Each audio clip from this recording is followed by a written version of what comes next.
بسم اللہ الرحمن الرحیم الحمدللہ والصلاۃ والسلام علی رسول اللہ اللہم الہمنا رشدنا واعذنا من شرور انفسنا 13واں بند ہے جی، اور یہ بند تقریباً کافی لمبا ہے، اس لیے اس کے بھی ہم حصے کریں گے، سیگمنٹ کریں گے، اس کے بھی تقریباً 4۔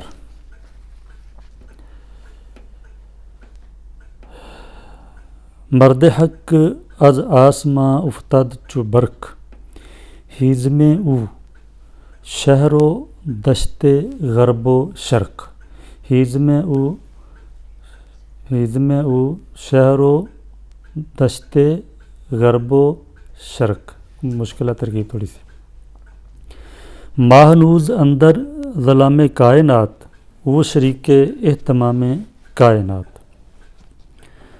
او کلیم او مسیح او خلیل او محمد او کتاب او جبرائیل، آفتاب کائنات اہل دل، اد شعائے او حیات اہل دل۔ مرد حق اسی طرح یہ ترکیب اسی طرح چلے گی، تو لیکن گرامر کی روح سے ہم یہ کہیں گے کہ یہ موصوف اور صفت بھی ہو سکتا ہے، اور مضاف اور مضاف الیہ، یعنی یہ مرکب توصیفی بھی ہو سکتا ہے اور مرکب اضافی بھی۔ مرکب توصیفی ہوگا تو اس کا معنی کریں گے حق پرست انسان، ایسا انسان جو حق والا ہوتا ہے، حق کی پیروی کرتا ہے۔ اور مرکب اضافی کریں گے تو اس کا معنی ہو جائے گا حق کا مرد، بندہ حق۔ مرد حق آسمان سے گرتا ہے، اترتا ہے، چو برق کی طرح، بجلی کی طرح۔ ہیزم او، ہیزم کا معنی ایندھن،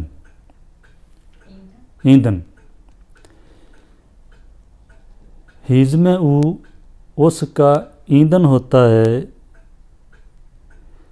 شہر و دشت غرب و شرق، مشرق و مغرب کے شہر اور جنگل، دشت اور صحرا، دشت یا دشت صحرا، شہر مشرق اور مغرب کے۔ ماہنوز اندر ظلام کائنات، ہم ابھی تک، ہنوز ابھی تک، تاہنوز بھی استعمال ہوتا ہے، ابھی تک اسے کہتے ہیں، ہم ابھی تک کائنات کی تاریکی میں ہیں، ظلام تاریکی اندھیرا، ہم ابھی تک ہیں کائنات کی تاریکی میں یا کائنات کے اندھیرے میں۔ او شریک اہتمام کائنات، وہ کائنات کے اہتمام میں، انتظام میں شریک ہوتا ہے، وہ شریک کار ہوتا ہے کائنات کے اہتمام میں۔ وہ کلیم ہے، موسیٰ علیہ السلام موسیٰ ہے، وہ مسیح ہے، وہ خلیل ہے، وہ محمد ہے صلی اللہ علیہ وسلم، وہ کتاب ہے، وہ جبرائیل ہے۔ تمام انبیاء علیہم الصلاۃ والسلام کے نام، اور جبرائیل علیہ الصلاۃ والسلام، وہ سب کچھ ہوتا ہے۔ آفتاب کائنات اہل دل، وہ اہل دل کی کائنات کا آفتاب ہوتا ہے، اہل دل کی کائنات کا سورج ہوتا ہے، وہ اس کی شعاع سے، چونکہ وہ سورج ہوتا ہے اس لیے اس کی شعاع سے اہل دل کی زندگی بنتی ہے، اس کی شعاع سے اس کی شعاع زندگی ہوتی ہے اہل دل کی، یہ ترجمہ ٹھیک ہے۔ از شعاع او، اس کی شعاع سے، اس کی کرن سے ہے زندگی اہل دل کی۔ مرد حق کی کچھ صفتیں بتا رہے ہیں، یہ بھی جاری ہے۔ مرد حق، مرد حر، مرد آزاد، بندہ خدا، بندہ حق، مرد مومن، کلندر، فقیر، یہ تمام جو ترکیبیں اور الفاظ جو ہیں یہ قریب قریب ایک ہی معنی میں اقبال استعمال کرتے ہیں، یعنی وہ انسان، وہ شخص جو جس میں اس طرح کی صفات پائی جاتی ہیں جو اقبال گنواتے ہیں، اسے وہ مختلف کتابوں میں مختلف ناموں سے یاد کرتے ہیں، کہیں مرد حق کہہ دیتے ہیں، کہیں بندہ حق کہہ دیتے ہیں، کہیں مرد مومن کہتے ہیں، ویسے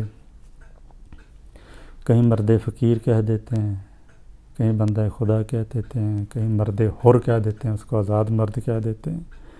تو یہ تمام صفتیں ایک ہی شخص کی ہیں۔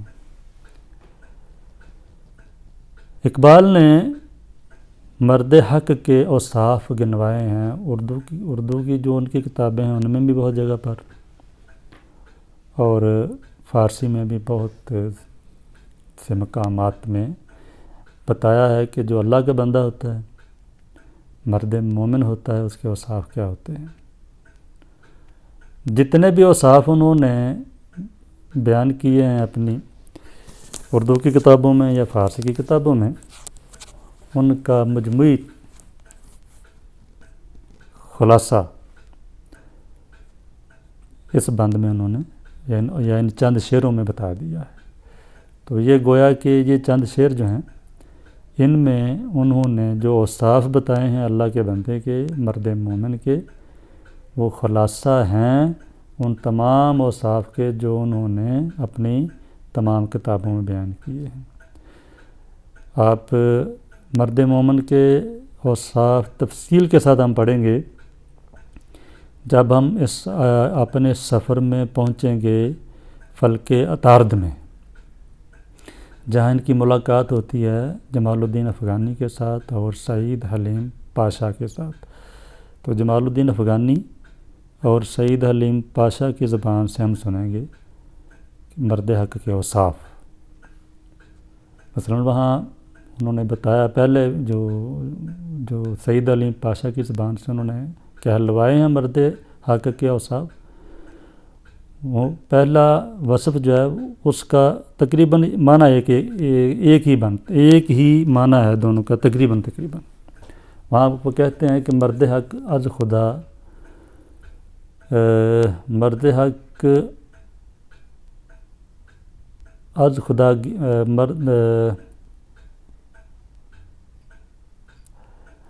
مرد حق از خدا گیر درنگو بو، ابھی ذہن میں نہیں آ رہا ہے شعر وہ، چلو میں بھی بتاتا ہوں، ذہن میں آ جائے گا۔ مرد حق از حق گیر درنگو بو، مرد حق از کس نہ گیر درنگو بو، مرد حق از حق پذیر درنگو بو۔ مرد حق جو ہوتا ہے وہ رنگ و بو اپنا عملی کردار اللہ تعالیٰ سے سیکھتا ہے، اللہ تعالیٰ کے حکم کے مطابق چلتا ہے۔ وہ مرد حق از حق فقیرد رنگ و بو، وہ کسی سے اپنے کردار کا رنگ وہ کسی سے بھی نہیں لیتا ہے، یعنی جو اس کا کردار ہوتا ہے وہ اللہ تعالیٰ کے احکام کی روشنی میں ہوتا ہے۔ یہ مرد حق ہے۔ آپ اس کی اردو میں اگر تفصیلات پڑھنے چاہیں گے تو مسجد قرطبہ میں جو انہوں نے بتایا ہے، ہاتھ ہے اللہ کا بندہ مومن کا ہاتھ، غالب و کار آفریں، کار کشاؤ کار ساز، خاکی و نوری نہاد بندہ مولا صفات، ہر دو جہاں سے غنی اس کا دل بے نیاز۔ تو یہ وہاں جو جتنے صفات انہوں نے گنوائی ہیں مسجد قرطبہ میں، وہ اردو میں زیادہ تفصیل سے آپ کو مل جائیں گی اس میں۔ خاکی و نوری نہاد بندہ مولا صفات، ہر دو جہاں سے غنی اس کا دل بے نیاز، ہر دو اس کی امیدیں کلیل، اس کے مقاصد جلیل، اس کی ادا دل فریب، اس کی نگاہ دل نواز، نرم دم گفتگو گرم دم جستجو، ردم ہو کہ بدم ہو پاک دل و پاک باز۔ یہ مرد مومن کے اوصاف ہیں سارے۔ یہاں ایک دو لفظ جو ہیں ان میں ہم پوری جب تک تفصیل میں نہیں جائیں گے ہماری سمجھ میں نہیں آئیں گے۔ پہلی صفت یہ بتائی ہے مرد حق کی کہ وہ آسمان سے، یہ جو افتاد لفظ ہے نا، یہ مضارع ہے افتادن کا، اس کا معنی ہوتا ہے گرنا۔ لفظی معنی جب ہم کریں گے تو یہ ہے کہ مرد حق آسمان سے گرتا ہے بجلی کی طرح، یہ تشبیہ دی ہے۔ نمبر ایک تو وہ مرد حق جو ہوتا ہے اس کے بارے میں بتایا ہے کہ وہ آسمان سے گرتا ہے۔ نمبر ایک، گرتا کا معنی مطلب کیا ہے کہ وہ جس طرح کوئی چیز اوپر سے نیچے گرتی ہے نا، جتنی تیزی کے ساتھ، جب ضرورت پڑتی ہے اللہ تعالیٰ کے بندے کی تو وہ برآمد ہوتا ہے ایسے جیسے اتنی تیزی کے ساتھ جتنی تیزی سے کوئی چیز اوپر سے گرا دی جائے نیچے، اتنی رفتار سے آتا ہے وہ، پردے سے باہر آ جاتا ہے وہ جب اس کی ضرورت ہوتی ہے دنیا والوں کو۔ اس تشبیہ میں دوسری چیز کیا ہے؟ از وہ افتاد از آسمان، گرتا کہاں سے ہے؟ وہ آسمان سے گرتا ہے۔ اس کا مطلب یہ ہے کہ مرد حق جو ہے اس کا تعلق آسمان سے ہوتا ہے، وہ آسمان سے آتا ہے، وہ زمین پر رہ کر تعلق اس کا کس کے ساتھ ہوتا ہے؟ آسمان کے ساتھ۔ وہ زمینی انسان نہیں ہوتا، دیکھنے میں تو چلتا پھرتا ہمارے جسم میں ہوتا ہے، وہ ہماری طرح کے جسم میں، ہماری طرح کے لباس میں ہوتا ہے، عام انسانوں کے لباس میں ہوتا ہے، بلکہ عام لوگ تو اس کو ہو سکتا ہے کوئی معقول آدمی بھی نہ سمجھیں، ایسا بھی ہو جاتا ہے کبھی، لیکن اس کی سوچ فکر، اس کا بولنے کا انداز، اس کی دعوت، اس کی تبلیغ، سب میں جھلک کس کی چیز کی ہوتی ہے؟ آسمان کی۔ وہ اپنا رشتہ اس کا آسمان کے ساتھ ہوتا ہے، وہ اپنی طرف سے نہیں بولتا، یعنی اپنی طرف سے نہیں بولتا، مطلب یہ ہے کہ اس کی اپنی ذات اس کے آگے نہیں ہوتی، اپنی ذات میں وہ نہیں رہتا ہے، وہ اس کا جینا مرنا، کہنا، خاموش ہونا، سب کچھ اللہ کی رضا کے مطابق ہوتا ہے، تو وہ آسمانی انسان ہوتا ہے، زمینی انسان نہیں ہوتا۔ یہ ہے از آسمان افتاد، آسمان سے گرتا ہے وہ، آسمان سے نازل ہوتا ہے وہ، یعنی افتاد میں آسمان سے آتا ہے۔ دو چیزیں ہمارے سامنے آ گئی، نمبر ایک وہ تیزی سے آتا ہے، جلدی سے ظاہر ہو جاتا ہے، وہ ظہور میں آ جاتا ہے جب اس کی ضرورت ہوتی ہے۔ نمبر دو، اس کا تعلق آسمان سے ہوتا ہے، وہ آسمانی ہوتا ہے، زمینی نہیں ہوتا، اس کے افکار، اس کے خیالات آسمانی ہوتے ہیں، زمینی نہیں ہوتے۔ بظاہر وہ ہمارے زمینی انسانوں کے بھیس میں ہوتا ہے، لیکن وہ ان میں نہیں ہوتا۔ ٹھیک ہو گیا؟ وہ اللہ کا بندہ ہوتا ہے، اللہ کے ساتھ اس کا تعلق ہوتا ہے، اور وہ گرتا ہے برق کی طرح۔ اب بجلی کا کیا خاصہ ہے؟ نمبر ایک جلدی، تیزی، نمبر 2 روشنی، نمبر 3 حرارت. یعنی بجلی کا تصور ہم کریں گے اس میں اس کی کیا پراپرٹیز ہوں گی اس کی. نمبر 1 بجلی میں تیزی ہوتی ہے، بجلی لپکتی ہے، تیزی سے آتی ہے. نمبر 2 آسمان سے آتی ہے. نمبر 3 اس میں روشنی ہوتی ہے، جب وہ کڑکتی ہے اس میں روشنی ہوتی ہے. نمبر 4 اس میں کڑک ہوتی ہے. نمبر 5 اس میں حرارت ہوتی ہے، جلا دیتی ہے. تو یہ اس تشبیہ میں یعنی وجوہ شبہ میں جنہیں کہتے ہیں، بہت سی وجوہ شبہات ہیں، بہت سے وجوہ ہیں.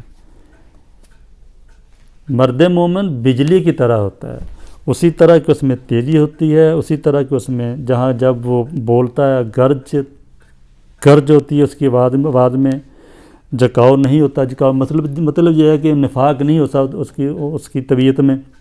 بولتا ہے، سچائی ہوتی ہے، پھر اس کی باتوں میں روشنی ہوتی ہے، جہاں وہ ہوتا ہے وہاں روشنی پھیلتی ہے، نور پھیلتا ہے. اور پھر یہ ہے کہ وہ لوگوں کو سلاتا نہیں ہے، لوگوں کو جگاتا ہے، لوگوں کے دلوں میں حرارت بھر دیتا ہے، متحرک کر دیتا ہے، وہ انہیں میدان عمل میں لے آتا ہے. مرد حق از آسماں فتد چو برق. اب جب وہ آ جاتا ہے نا مرد حق، فرض کریں وہ ایک داعی اللہ بن کے آیا، دعوت دینے والا آیا ہے، بن کے آیا ہے. اس کی دعوت کا مرکز کیا ہوگا؟ محدود نہیں. وہ ایک قوم کے لیے، ایک برادری کے لیے، ایک خطے کے لیے نہیں آتا. مرد مومن، مرد حق جو ہوتا ہے وہ عالمگیر دعوت لے کر آتا ہے. وہ خود بھی عالمگیر ہوتا ہے، وہ محدود نہیں ہوتا کسی بھی صورت میں. اس کا ایندھن بنتے ہیں، چونکہ وہ بجلی کی طرح ہوتا ہے، اس کا ایندھن بنتے ہیں مشرق و مغرب کے شہر اور صحرا. آبادیوں میں بھی گرتی ہے بجلی، جنگلوں اور صحراؤں میں بھی گرتی ہے.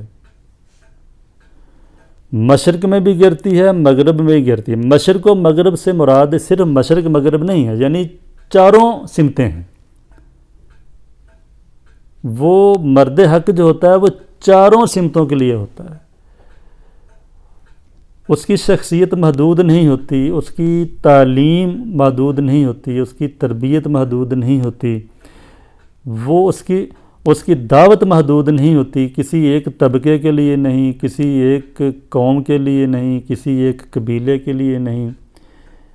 وہ عالمگیر ہوتا ہے، خود بھی جہانگیر ہوتا ہے، اور اس کی شخصیت پھیل جاتی ہے صحراؤں میں بھی، شہروں میں بھی، آبادیوں میں بھی، جنگلوں میں بھی. اور پھر وہ ایک سمت میں وہ محدود نہیں ہوتا، اس کی تعلیم عالمگیر ہوتی ہے. پھر اس کی تعلیم میں بجلی کی سی تیزی ہوتی ہے، پھر اس کی تعلیم میں بجلی کی سی روشنی ہوتی ہے، پھر اس کی تعلیم میں بجلی کی سی حرارت ہوتی ہے.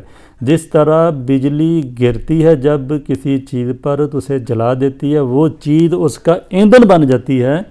اسی طرح مشرق ہو یا مغرب ہو، جنوب ہو یا شمال ہو، پھر صحرا ہوں یا دریا ہوں یا دشت ہوں یا آبادیاں ہوں، اس کی تعلیم کا مرکز بن جاتی ہیں، اس کی تعلیم کا نشانہ بنتی ہیں. یہ جتنی بھی چیزیں ہیں، صحرا اور شہر، یہ بنتے ہیں اس کا ایندھن. کیا مطلب؟ یہ مطلب ہے کہ اس کی تعلیم ہر کونے میں، ہر خطے میں پہنچتی ہے اور ہر انسان تک پہنچ جاتی ہے. ہر انسان اس کی تعلیم سے مستفید ہو جاتا ہے. اس کا علم، اس کی تعلیم، اس کی دعوت ہر انسان کے لیے ہے. اور جو بھی سنتا ہے اس کی دعوت کو، جو بھی سنتا ہے اس کی گفتار کو، جو بھی سنتا ہے اس کے کردار کے بارے میں وہ متاثر ہو جاتا ہے، تاثیر ہوتی ہے، یعنی اس کی دعوت میں، اس کی شخصیت میں تاثیر ہوتی ہے، اور یہ تاثیر جہانگیر ہوتی ہے، محدود نہیں ہوتی۔ ٹھیک ہو گیا؟ یہ کتنی صفتیں ہوگی؟ نمبر 1 وہ آسمان سے آتا ہے، نازل ہوتا ہے۔ نمبر 2 بجلی کی طرح نازل ہوتا ہے وہ۔ نمبر 3 اس کا ٹارگٹ یا اس کا جو ہدف ہوتا ہے، اس کی تعلیم کا، اس کی شخصیت کا، اس کی دعوت کا، وہ غیر محدود ہوتا ہے۔ شرق و غرب اس کی تعلیم کا ہدف بنتے ہیں۔ نمبر 3 کہتے ہیں کہ ماہ نوز اندر ظلام کائنات، ہم تو ابھی بھٹکتے پھر رہے ہیں، بھٹک رہے ہوتے ہیں، بھٹک رہے ہیں کائنات کی تاریکی میں۔ ہم ابھی تک کائنات کے اندھیروں میں بھٹک رہے ہیں، لیکن مرد حق کیا ہوتا ہے؟ وہ شریک اہتمام کائنات، وہ کائنات کے اہتمام میں شریک ہوتا ہے، کائنات کے انتظام میں، انصرام میں، اہتمام میں شریک ہوتا ہے۔ یہ بہت بڑا دعویٰ ہے علامہ اقبال کا، اور یہ دعویٰ جو ہے نا، اس کا مطلب کیا ہے؟ اس کا مطلب یہ ہے کہ اللہ کریم کائنات میں جو قانون نافذ کرنا چاہتے ہیں، کائنات کے لیے جو فیصلہ صادر کرنا چاہتے ہیں، کسی ملک کے لیے بھی، تو وہ اللہ کریم کے اس فیصلے میں شریک ہوتا ہے۔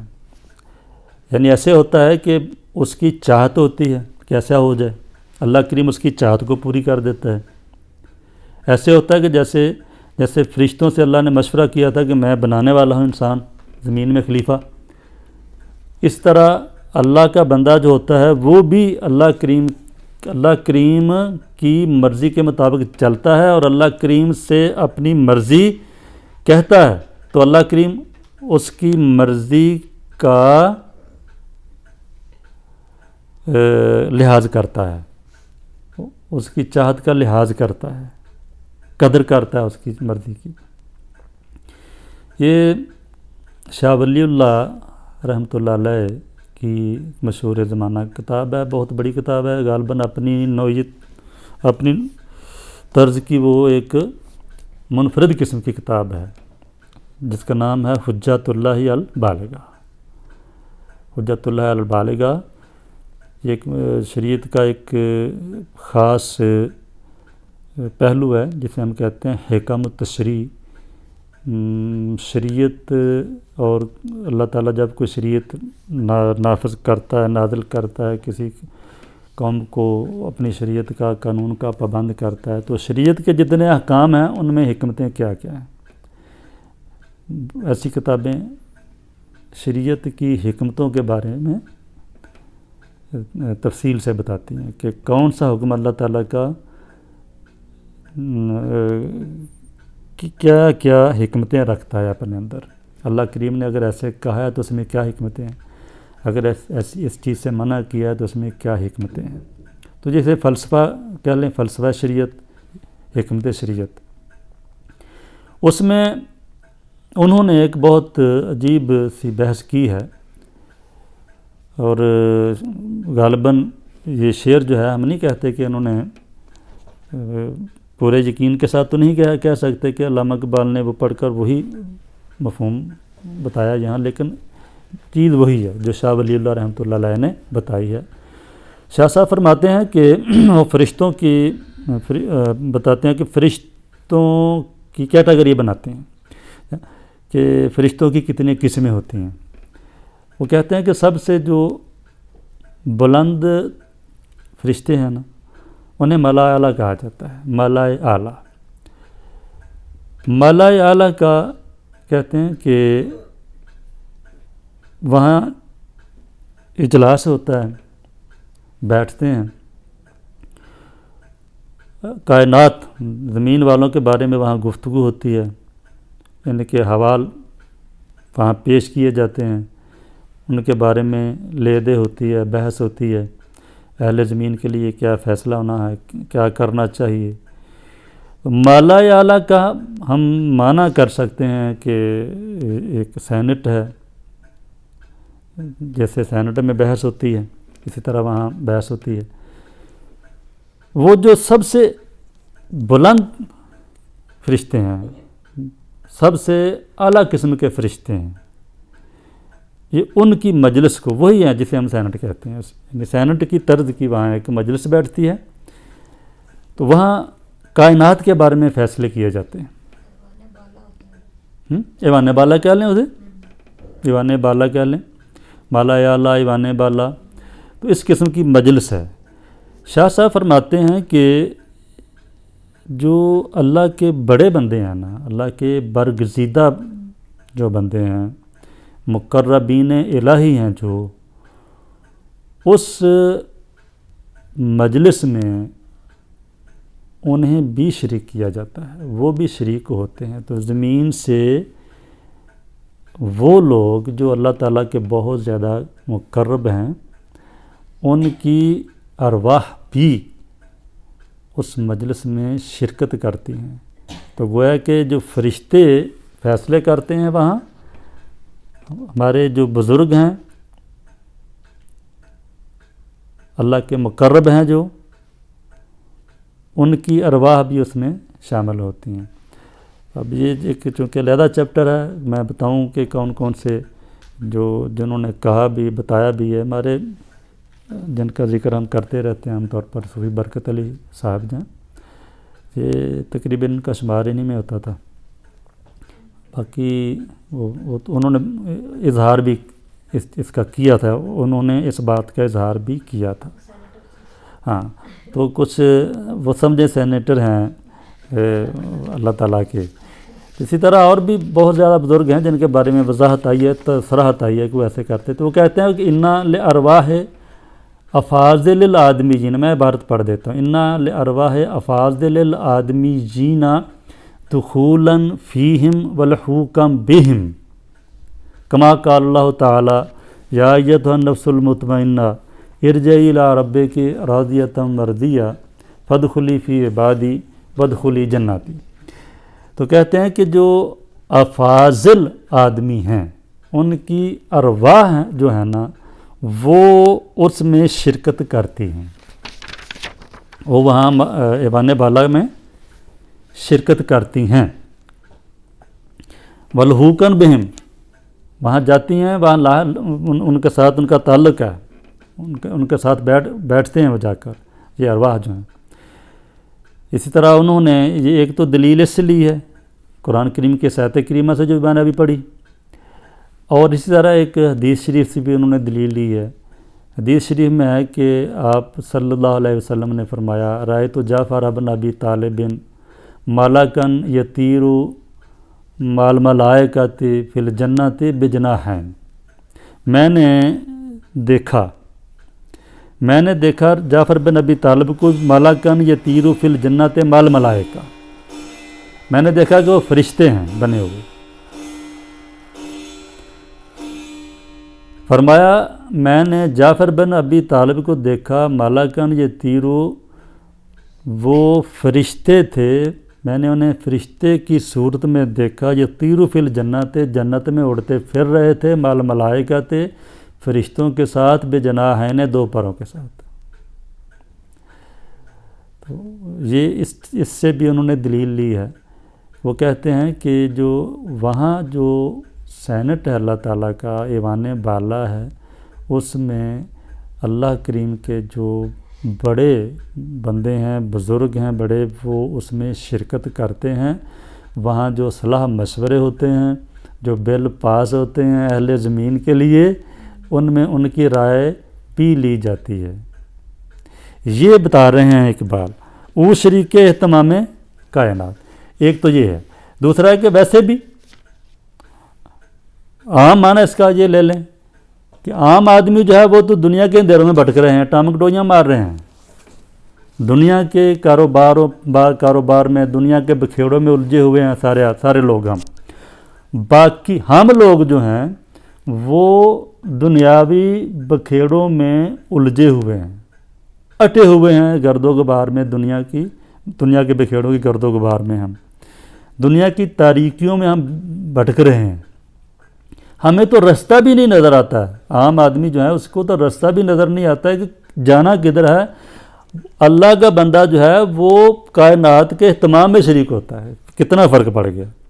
ہم تو بھٹک رہے ہیں کائنات کی تاریکیوں میں. ہم تو صحیح طرح دیکھ بھی نہیں پا رہے کہ چلنا کدھر کو ہے. اور وہ جو ہے وہ اس کا کام یہ ہے کہ وہ کائنات کو چلانا کیسے ہے اس میں شریک ہوتا ہے. یہ اس کی کتنی کون سی کتنی صفت نمبر کتنی آ گئی؟ 4. ماہنوز اندر دلام کائنات. نمبر 4 ماہنوز اندر دلام کائنات او شریک اہتمام کائنات. او کلیم او مسیح او خلیل او محمد او کتاب او جبرائیل. وہ کلیم ہے، کلیم ہوتا ہے، وہ مسیح ہوتا ہے، وہ خلیل ہوتا ہے، وہ محمد ہوتا ہے، وہ کتاب ہوتا ہے، وہ جبریل ہوتا ہے صلی اللہ علیہ وسلم. کہتے ہیں کہ اللہ کا بندہ جو ہے نا یہ عام سی تشبیہ نہیں ہے کہ وہ ابراہیم بھی علیہ السلام بھی ہوتا ہے، وہ موسیٰ علیہ السلام بھی ہوتا ہے، مسیح علیہ السلام بھی ہوتا ہے، وہ جبریل بھی ہوتا ہے، وہ کتاب قرآن کریم بھی ہوتا ہے. اس کا یہ تشبیہ اس کا مطلب یہ نہیں ہے کہ وہ سب. اس کا مطلب صرف اتنا ہے کہ جو کچھ پیغمبروں کی تعلیم ہوتی ہے نا، پیغمبر جو کچھ چاہتے ہیں وہ تمام پیغمبروں کی تعلیم کا حامل بھی ہوتا ہے اور ان کا عامل بھی ہوتا ہے. سارے پیغمبروں نے جو دعوت دی ہے، سارے پیغمبر جو کرنا چاہتے تھے وہ ان کی تعلیم کے مطابق چلتا ہے، ان کی توقعات پر پورا اترتا ہے. وہ وہی کرتا ہے جو سب پیغمبر کرنا چاہتے تھے، وہ وہی کرتا ہے جو قرآن کریم چاہتا ہے، وہ وہی کرتا ہے جو جبریل چاہتے ہیں، جو پیغام جبریل لے کر آئے ہیں اسی کے مطابق چلتا ہے. وہ تو کہتے ہیں کہ وہ اتنا پاکیزہ ہوتا ہے، اتنا بڑا عالم ہوتا ہے، ایسا صاحب بصیرت ہوتا ہے کہ اس میں تمام پیغمبروں کی سیرت کی جھلک بھی ہوتی ہے، اور تمام پیغمبروں کے پیغام کی جھلک بھی ہوتی ہے، اور تمام پیغمبروں کے علم اور عمل کی جھلک بھی ہوتی ہے. وہ گویا کہ ایک نگینہ ہوتا ہے جس میں ہر پیغمبر کی تعلیم جھلکتی ہے، نظر آتی ہے. اس کا مطلب یہ ہے کہ وہ متعصب نہیں ہوتا، وہ کسی ایک فرقے کا نہیں ہوتا، وہ یہ نہیں ہوتا کہ ایک پیغمبر کو مانتا ہے تو دوسرے پیغمبر کی وہ بے عزتی کر رہا ہے، دوسرے پیغمبر کی توہین کر رہا ہے. وہ ہر پیغمبر کو ماننے والا ہوتا ہے، ہر پیغمبر کی کتاب کو پڑھنے والا ہوتا ہے، اور ہر پیغمبر کی تعلیم کے مطابق چلتا ہے. وہ تو گویا کہ اللہ کے اس بندے میں تمام پیغمبروں کا رنگ جھلکتا ہے. ٹھیک ہو گیا. اللہ کا یہ بندہ قرآن سراپا کتاب ہوتا ہے. وہ کیسے ہے اردو میں؟ ہر لحظہ ہے مومن کی شان نئی آن، کردار میں گفتار میں اللہ کی برہان. تو اللہ کی برہان ہوتا ہے وہ چلتا پھرتا. یہ راز کسی کو نہیں معلوم کہ مومن قاری نظر آتا ہے حقیقت میں ہے قرآن. تو وہ کتاب ہوتا ہے، وہ قرآن ہوتا ہے، وہ یعنی سراپا قرآن بن جاتا ہے، قرآن کے مطابق ہو جاتا ہے. وہ مولانا مودودی رحمۃ اللہ علیہ کا ایک قول ہے بہت پیارا. انہوں نے فرمایا ہے کہ اقبال جب برصغیر میں تھے تو اس وقت وہ قرآن خوان تھے، قرآن پڑھتے تھے، لیکن جب یورپ میں گئے تو قرآن بن کے واپس آئے. یہ بڑی اچھی تعبیر کی ہے انہوں نے، یعنی وہ قرآن کی تعلیم کے مطابق ڈھل کے آئے. تو وہ جبریل ہوتا ہے، اس میں جبریل کسی پاکیزگی ہوتی ہے، جبریل کسی شائستگی ہوتی ہے اس میں. ٹھیک ہے. وہ فرشتہ ہوتا ہے، فرشتہ سیرت ہوتا ہے. وہ جبریل سے مراد کیا ہے؟ یعنی وہ پاکیزگی جو فرشتوں کی جو پاکیزگی ہوتی ہے نا، اور پھر جبریل جو کام کرتا ہے، اللہ کا پیغام پہنچاتا ہے آگے آ کر، اللہ کا بندہ جبریل والا کام کرتا ہے ایک، اور پھر اللہ کے بندے میں جبریل علیہ الصلاۃ والسلام والی پاکیزگی ہوتی ہے۔ پھر فرمایا آفتاب کائنات اہل دل، وہ اہل دل کی کائنات، اہل دل کی دنیا کا سورج ہوتا ہے، اور اس کی شعاع سے، اس کی کرن سے اہل دل کی زندگی ہوتی ہے۔ سورج میں کتنی خصوصیات ہیں؟ کیا کرتا ہے سورج؟ نمبر 1، سورج سے ہم نے پائی گرمی بھی روشنی بھی۔ سورج میں نمبر 1 گرمی ہوتی ہے، گرمی دیتا ہے ہمیں، نمبر 2 ہمیں روشنی دیتا ہے۔ تو کہتے ہیں کہ اللہ کا جو بندہ ہوتا ہے نا، وہ اہل دل کے لیے وہی کام کرتا ہے جو اہل دنیا کے لیے سورج کرتا ہے۔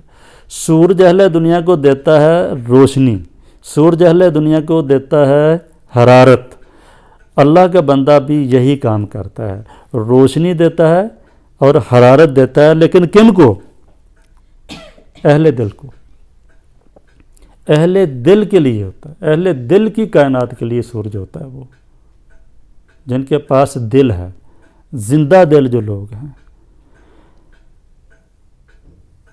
پہلے جبریل میں جو پیر و مرید کا مکالمہ ہے، اس میں آخری غالباً نہیں ہے ہی آخری سوال ہے کہ اقبال پوچھتے ہیں مرشد سے، ہند میں اب نور ہے باقی نہ سوز، ہند میں اب نور ہے باقی نہ سوز، اہل دل اس دیس میں ہے تیرا روز۔ سوال کیا ہے کہ ہند میں اب نہ تو روشنی رہی ہے اور نہ سوز رہا ہے، نہ تپش رہی ہے، نہ حرارت رہی ہے، روشنی بھی نہیں رہی اور حرارت بھی نہیں رہی۔ اہل دل اس دیس میں ہیں تیرا روز، اہل دل اس دیس میں تیرا روز ہیں، وہ اندھیرے میں گر چکے ہیں۔ اس دیس میں اہل دل اندھیرے میں گھر چکے ہیں، تیرا روز ہیں، ان کا دن سیاہ ہو چکا ہے، ان کا دن ان کا تاریک ہو چکا ہے۔ تیرا روز کیا معنی کیا ہے؟ تاریک دن والے ہو گئے ہیں، ان کے دن کی روشنی ختم ہو گئی ہے اور اس کی جگہ اندھیرا چھا گیا ہے۔ اس کا کیا کریں؟ یہ سوال ہے۔ سوال یہ ہے کہ ہم کیا کریں؟ اب اہل ہند جو ہیں، بر صغیر کے لوگ، مسلمان کہہ لیں، جو جتنے بھی ادھر کے لوگ تھے، اقبال کہتے ہیں کہ اب ان کے پاس نہ تو روشنی ہے، علم کی روشنی نہیں رہی ان کے پاس، عمل کی روشنی نہیں رہی ہے، اور عملی طور پر وہ اس قدر سست ہو چکے ہیں کہ حرارت نہیں ہے ان میں رہی، بالکل ہی ہلتے نہیں ہیں، کام نہیں کرتے ہیں، عملی میدان میں نہیں آ رہے ہیں وہ۔ تو اس کا کیا کرنا چاہیے؟ یہ ایسا کیوں ہوا ہے؟ مرشد رومی فرماتے ہیں جواب میں، بہت پیارا شعر ہے ان کا یہ، کار مرداں روشنیوں گرمی است، کار دونا ہیلا و بے شرمی است۔ ہم ترجمہ الٹ کر لیں، ادھر سے کریں گے۔ کہتے ہیں کار دونا ہیلا و بے شرمی است، جو پست لوگ ہوتے ہیں نا، کمینے لوگ، وہ کیا کرتے ہیں؟ ان کا کام ہے ہیلا، دھوکہ، فریب، ٹھیک ہے؟ وہ ہیلا سازیوں سے کام لیتے ہیں، سازشیں کرتے ہیں، رکاوٹیں ڈالتے ہیں، کام کرنے نہیں دیتے۔ کارے دونا ہیلا و بے شرمی است، دون لوگ جو ہوتے ہیں، پست لوگ جو ہوتے ہیں، کمینے لوگ جو ہوتے ہیں، ان کا کام کیا ہے؟ نمبر 1 ہیلا سازی، نمبر 2 بے شرمی، بے شرم ہو جاتے ہیں، وہ حیا ختم ہو جاتا ہے ان سے، اور ہیلا سازیوں سے کام لیتے ہیں، سازشیں کرتے ہیں، دسیسہ کاریاں کرتے ہیں، جو لوگ کام کرنے والے ہوتے ہیں انہیں کام نہیں کرنے دیتے۔ لیکن مرشد فرماتے ہیں کہ کار مرداں روشنی و گرمی است، مردوں کا کام کیا ہے؟ مرد یہ کرتے ہیں کہ وہ دنیا کو روشنی دیتے ہیں اور دنیا کو حرارت پہنچاتے ہیں، گرمی پہنچاتے ہیں۔ مرد سورج کا کام کرتے ہیں، اور کمینے لوگ، پست لوگ سورج کے آگے بادل بن کر آ کر کھڑے ہو جاتے ہیں، روشنی لوگوں تک پہنچنے نہیں دیتے، روڑے اٹکاتے ہیں، کام نہیں کرنے دیتے، ٹھیک ہے۔ لیکن کہتے ہیں کہ اگر کمینہ لوگ، پست لوگ اگر کام نہیں کرنے دیتے، اگر ہیلے سازیاں کرتے ہیں، اگر فریب کرتے ہیں، دھوکے دیتے ہیں، ٹھیک ہے، مختلف بہانوں سے آپ کے کام میں رکاوٹیں ڈالنے کی کوشش کرتے ہیں، وہ کام کرتے نہیں بلکہ بہانے بناتے ہیں، کام نہ کرنے کے بہانے بھی بناتے ہیں اور کام کرنے بھی نہیں دیتے، تو اس کے مقابلے میں جو مرد ہوتے ہیں نا، انہیں تو اپنا کام نہیں چھوڑنا چاہیے، انہیں بھی روشنی پہنچاتے رہنا چاہیے، انہیں لوگوں کو روشن کرتے رہنا چاہیے، انہیں تاریکیوں کو ختم کرتے رہنا چاہیے، اور انہیں سرگرم عمل رہنا چاہیے، حرارت میں رہنا چاہیے اور لوگوں کو حرارت میں رکھنا چاہیے۔ تو وہ سورج کا کام کرتے رہیں، سورج کا کام کریں، روشنی بھی دیں، حرارت بھی دیں لوگوں کو۔ اللہ کا بندہ جو ہوتا ہے وہ جس طرح کائنات کے لیے سورج ہوتا ہے نا، اسی طرح وہ اہل کائنات کے میں جو اہل دل ہوتے ہیں نا، ان کے لیے سورج کا کام دیتا ہے۔ آفتاب کائنات، اہل دل کی کائنات کا وہ آفتاب بن کر آتا ہے، اور اس کی کرن سے اہل دل زندگی پاتے ہیں، اہل دل کی زندگی بنتی ہے اس سے۔ تو جس طرح سورج کی روشنی اور گرمی سے زندگی بنتی ہے، زندگی پروان چڑھتی ہے، زندگی ہستی کھیلتی ہے، اسی طرح اہل دل جو ہوتے ہیں ان کی تعلیم سے، ان کی تربیت سے، ان کے افکار سے اہل دل زندہ ہوتے ہیں۔ ٹھیک ہو گیا؟ اہل دل سے کیا کون مراد ہے؟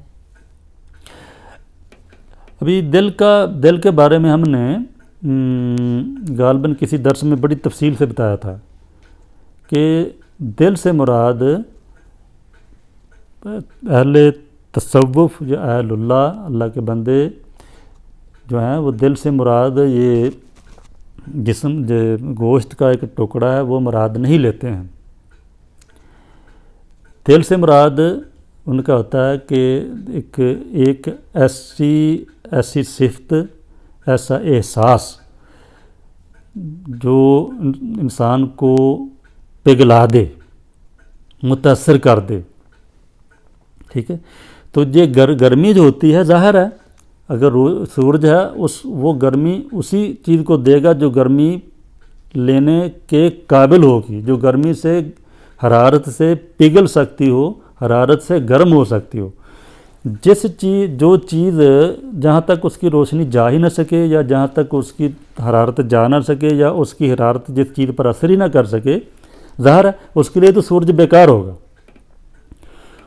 تو دل عقل کے مقابلے میں بھی آئے گا، اور دل سے مراد وہ صفت، وہ احساس، وہ مرکز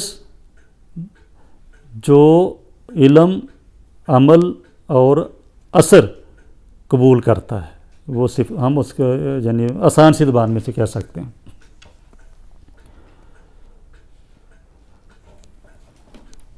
اچھا جی، آگے کیا ہے؟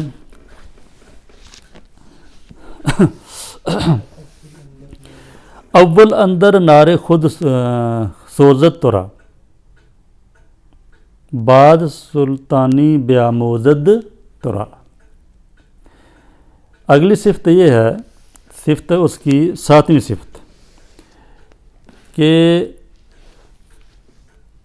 اول وہ کیا کرتا ہے، پہلے وہ کیا کرتا ہے، اللہ کا جو بندہ جو ہوتا ہے، پہلے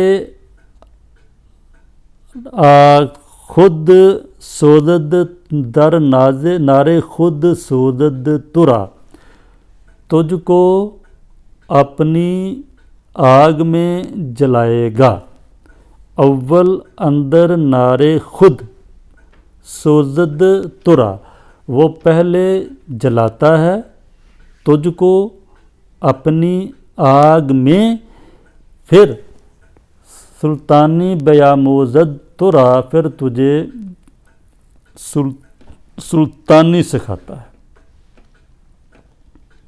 پھر تجھے سلطانی سکھاتا ہے۔ اللہ کا بندہ کیا کرتا ہے؟ اللہ کا بندہ پہلے تربیت کرتا ہے،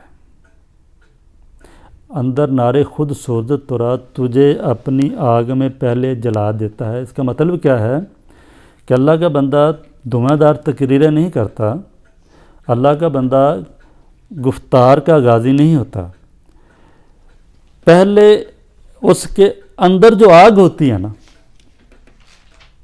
نمبر ایک تو پہلے اس کے اندر آگ ہوتی ہے، ایک آگ پہلے وہ جلاتا ہے اپنے اندر، تپش پیدا کرتا ہے وہ پہلے اپنے اندر، پہلا زینہ یہ ہے، پہلا سٹیپ یہ ہے۔ اس کے بعد دوسرے نمبر پہ وہ اپنی آگ میں تجھے جلاتا ہے، تیسرے نمبر پر وہ تمہیں بادشاہ بنا دیتا ہے۔ کیا کہا فرمایا انہوں نے، ہو صداقت کے لیے جس دل میں مرنے کی تڑپ، پہلے اپنے پیکرے خاکی میں جاں پیدا کرے، پھونک ڈالے یہ زمین و آسمان مستعار، اپنی خاکستر سے آپ اپنا جہاں پیدا کرے۔ پہلے اپنے پیکرے خاکی میں جان پیدا کرتا ہے وہ، نمبر ایک وہ پہلے خود عمل سراپا عمل بنتا ہے، وہ پہلے خود ڈھلتا ہے، ٹھیک ہے، اپنی آگ میں پہلے خود پگھلتا ہے، ٹھیک ہو گیا۔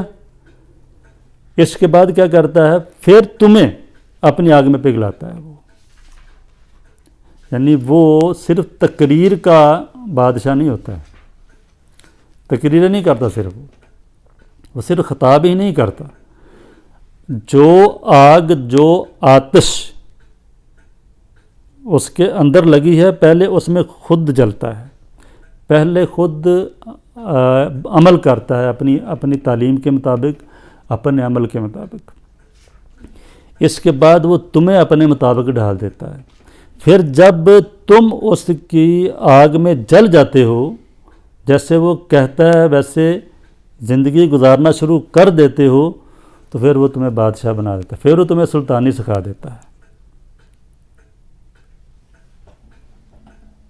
فقر کے ہیں معجزات تاج و سریر و سپاہ، نگاہ فقر میں شان سکندری کیا ہے، پھر وہ جو اللہ کا بندہ ہوتا ہے وہ بادشاہ ہوتا ہے۔ یہی وجہ ہے کہ انہیں شاہ کہا جاتا ہے۔ جس طرح جو تخت پر بیٹھا ہوا ہوتا ہے نا آدمی، ایک تخت اقتدار پر بیٹھا ہوا آدمی، اسے شاہ کہتے ہیں۔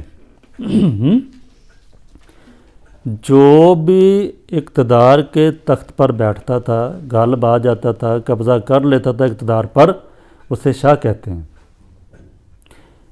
تو اس کے مقابلے میں اس کو بھی شاہ کہا جاتا ہے، بادشاہ کہا جاتا ہے، جو اللہ کا خالص بندہ ہوتا ہے، اللہ کا ولی ہوتا ہے، کیونکہ وہ بھی جہاں بیٹھ جاتا ہے نا، وہاں بادشاہ والے کام ہی کرتا ہے۔ بچائی ہے جہاں عشق نے بساط اپنی، کیا اس نے شاہوں کو وار سے پرویز، فقیروں کو وار سے پرویز، یہ غلطی ہو سکتی ہے شعر میں، بچائی ہے جہاں کہیں عشق نے بساط اپنی، کیا ہے اس نے فقیروں کو وار سے پرویز، یا باہر دیکھ لینا ہے، بال جبریل کا شعر ہے یہ۔ تو وہ جہاں بھی بیٹھ جاتا ہے نا، اس کے پاس بیٹھنے والے وہ وار سے پرویز بن جاتے ہیں، بادشاہوں کے بھی بادشاہ بن جاتے ہیں۔ اصل بادشاہ کہتے ہی ان کو تھے۔ یہی وجہ ہے کہ اللہ کا بندہ کسی بھی ذات برادری کا ہو، کسی بھی قوم کا، اس کو شاہ کہتے ہیں۔ شاہ حسین اور اس طرح کے کئی لوگ ہیں ہمارے سامنے ہیں۔ تو ابھی کیا کہاں تک ہے؟ چلو آخری ہے یہ نمبر 8 ماہ ماں با سوزے او صاحب دلیم. ہم سب کے ساتھ اس کی حرارت کے ساتھ، اس کی حرارت کی وجہ سے صاحب دل بنے ہیں. ہم اسی کی حرارت کی برکت سے صاحب دل ہیں. دل دلیم صاحب دل، ہم اس کے سوز کی برکت سے صاحب دل ہیں. وگرنہ نقش باطل آب و گلیم، وگرنہ اگر اس کا سوز نہ ہو، ہمارے ساتھ نہ ہو، اگر اس کی برکتیں ہمارے ساتھ نہ ہوں، تو پھر پانی اور مٹی کا نقش باطل ہیں. پھر ہم پانی اور مٹی کے بنے ہوئے جسم ہیں، اور یہ ایک نقش ہیں، اور یہ ایسا جسم اور ایسا نقش ہے کہ باطل ہے، بٹ جائے گا، ختم ہو جائے گا. اگر اس کا ساتھ ہمیں رہے، نصیب رہے ہمارے، اگر ہم اس کے ساتھ رہیں، اگر ہم اس کے سوز میں جلتے رہیں، اگر ہم اس کے مطابق چلتے رہیں، ہمارا اور اس کا ساتھ رہے، تو پھر صاحب دل بن جاتے ہیں ہم، پھر زندہ رہیں گے. اور اگر اس کے ساتھ ہم نہ رہیں، اس کے مطابق نہ چلیں، اگر وہ ہم میں نہ رہے، تو پھر مٹی کا بنا ہوا ایک نقش ہیں، مٹی کا بنا ہوا ایک سراپا ہیں جو ختم ہو جائے گا. یہ جو ہیزم و شہر و دشت غرب و شرق، اس کے ساتھ یعنی اس کی تائید کے لیے ایک دو شعر ابھی میرے ذہن میں آئے ہیں. مسجد قرطبہ میں ہی مرد مومن کے بارے میں، بندہ عشق کے بارے میں کیا فرمایا انہوں نے؟ اس کی زمین بے حدود، اس کا افق بے سغور. اس کی زمین بے حدود، اس کا افق بے سغور. دجلہ و دنیب و نیل، اس کے سمندر کی موج دجلہ و دنیب و نیل. اس کی زمین بے حدود، اس کا افق بے سغور، اس کے سمندر کی موج دجلہ و دنیب و نیل. پھر اس طرح بال جبریل میں ہے گھر میرا نہ دلی نہ صفحہ نہ سمرقند. ایک تو یہ ہے کہ ابھی وہ کچھ الفاظ نکل جاتے ہیں ذہن سے. بندہ خدا مست، نہ شرقی ہے نہ غربی، گھر میرا نہ دلی نہ صفحہ نہ سمرقند. جو اللہ کا بندہ ہوتا ہے نا، اس کا تعلق نہ مشرق کے ساتھ ہوتا ہے نہ مغرب کے ساتھ. تو میں چونکہ اللہ کا بندہ ہوں، اس لیے میرا گھر نہ دلی ہے، نہ اصفہان میں ہے، ایران میں ہے، نہ سمرقند میں ہے. ہاں درویش خدا مست ہے. الفاظ بھول جاتے ہیں بس اوقات مجھے. وہ کہتے ہیں فطرت نے مجھے بخشے ہیں جوہر ملکوتی، خاکی ہوں مگر خاک سے رکھتا نہیں پابند. درویش خدا مست، نہ شرقی ہے نہ غربی، گھر میرا نہ دلی نہ صفحہ نہ سمرقند. کہتا ہوں وہی بات سمجھتا ہوں جسے حق، نہ بلہ مسجد ہوں نہ تہذیب کا فرزند. تو یہ وہ یہاں بھی انہوں نے بتایا ہے کہ جوہر ملکوتی جو ہوتا ہے نا، وہ کہتا ہے کہ میں خاکی ہوں مگر خاک سے پیوند نہیں رکھتا، میرا خاک سے کوئی تعلق نہیں ہے. بالکل اس کی تشریح ہے کہ وہ آسمان سے آتا ہے، اس کا تعلق آسمان کے ساتھ ہوتا ہے. اللہ کا بندہ جو ہوتا ہے وہ جوہر ملکوتی جوہر کا مالک ہوتا ہے، اس میں فرشتوں کی صفات ہوتی ہیں. اس لیے انسان ہوتے ہوئے بھی، خاکی ہوتے ہوئے بھی، وہ خاک کے ساتھ زیادہ تعلق نہیں رکھتا. اور پھر اس میں یہ بھی ہے کہ یعنی تشبیہ کا ایک پہلو اور بھی ہے کہ بجلی میں روشنی ہوتی ہے، گرمی ہوتی ہے، کڑک ہوتی ہے، اور پھر بجلی جہاں گرتی ہے اس کو جلا دیتی ہے. ایندھن کا یہی مطلب ہے. ایندھن کا مطلب یہ ہے کہ شرق و غرب، صحرا و دریا، آبادیاں اور اس کا ایندھن بنتی ہیں، یعنی جہاں بھی باطل کا شائبہ ہوتا ہے، جہاں بھی ناحق ہوتا ہے، باطل کو، ناحق کو، غلط افکار کو، غلط نظریات کو وہ جلا کر بھسم کر دیتا ہے۔ بجلی میں ایک یہ بھی تشبیہ ہے۔ وآخر دعوانا الحمدللہ رب العالمین، صلی اللہ وسلم یا رب اللہ حبیبک محمد و آلہ وصحبہ، آمین یا رب العالمین۔